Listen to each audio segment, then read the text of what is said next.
And now, News 4's Weather Extra with Chief Meteorologist David Paul.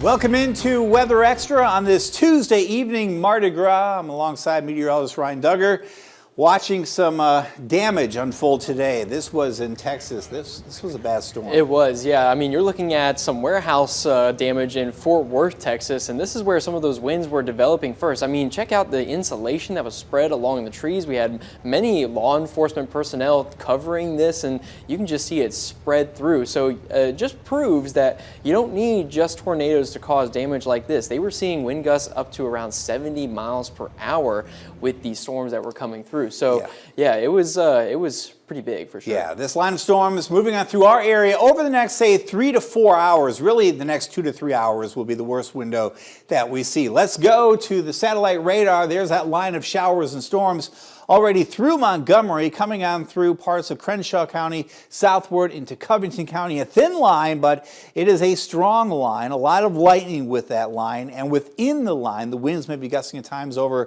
50 to 60 miles per hour tonight. A tornado watch area is to the west, severe thunderstorm watch areas to the north. Within that line, there could be some pockets of rotation that produce isolated tornadoes. Not a great tornado setup overnight. There's a lot of wind energy in the atmosphere, though, so the straight line wind threat for us will be the greatest risk that we see. Crenshaw County in the middle of it, southward to Covington County, just north and west now of Andalusia. As we go farther to the west over there towards Bruton, looking at some pretty strong storms as well. Here's the big view. There's that area of low pressure spinning over the Midwest. This is that same spin that we were tracking last week when it was way out there in the Pacific, and right on cue coming on through the wiregrass here on this Tuesday evening, producing big-time winds across the central part of the country today, and that has led to some power outages, and there will be more as we go through the overnight. Let's check out the current status on those outages with Ryan.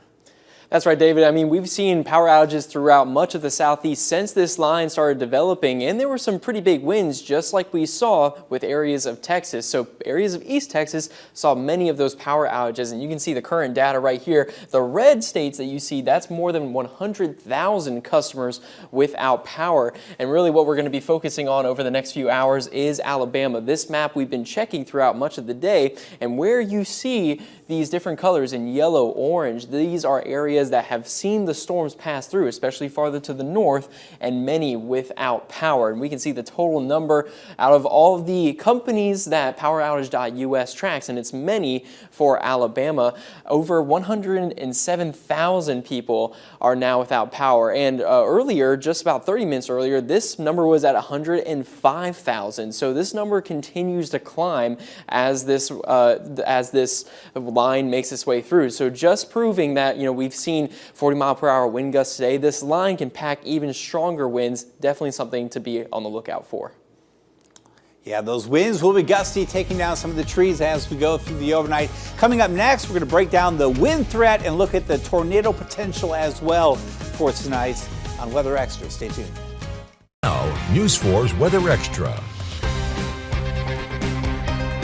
Those winds were strong today. During the day, gradient winds not associated with thunderstorms, just the flow in the atmosphere. You shot this today, Ryan. 46 miles per hour, the highest wind gust at the airport in Dothan. And I can believe it. I was just standing out there, and of course I wasn't using a tripod. I'm just using my phone to get this, but the wind was definitely knocking in as well. And as you can see, I also got this wide view of those clouds rolling in for the wiregrass. And so just enough to see the storms coming. It was pretty cool to be outside, but I wouldn't want to be outside tonight. No, very windy tonight and eventually very wet as we go through the overnight. Let me show you the wind speeds as we go through tonight, because they will be strong.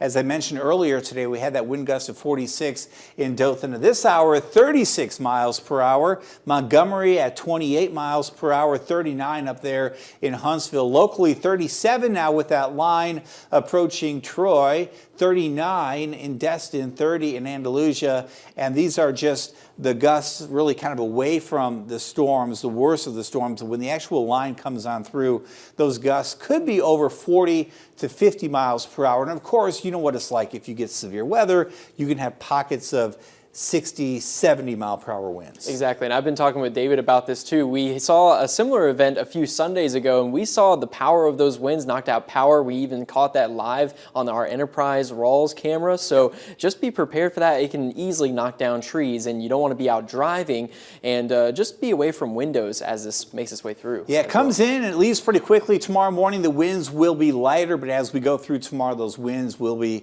little gusty again coming in from the west. All right, here's the severe weather setup for the overnight. We were showing you this last week. The STP is the significant tornado parameter.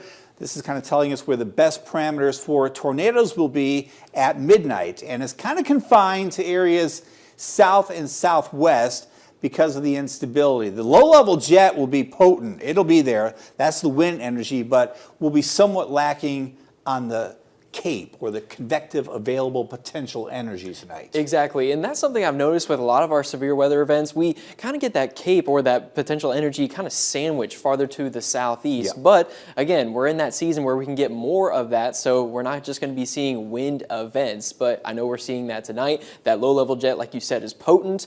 We're really in the red, so the winds are going to be definitely the biggest factor tonight. Yeah, sure. You stack that radar. If you saw that, whoop, let's go back here.